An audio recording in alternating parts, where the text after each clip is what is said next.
اگر زندگی میں کبھی ایسی مشکل آ جائے جب ہر راستہ بند لگے، جب دل بے چین ہو اور کوئی سہارا نہ ہو، تو یاد رکھو اللہ ہمیشہ ہمارے ساتھ ہے۔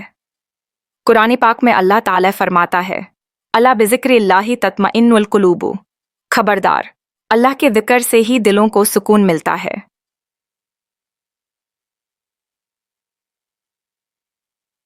رات سیائے یہ کہ تتبہ ہم آئے،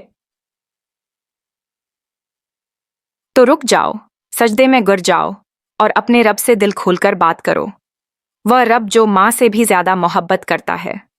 صبح کی نماز، رات کی دعا اور ہر لمحہ اللہ کا ذکر، یہی تمہاری پریشانیوں کا اصل علاج ہے۔ پریشانی آئے تو گھبرانا نہیں، بلکہ اسے اللہ کے قریب ہونے کا ذریعہ بنا لو۔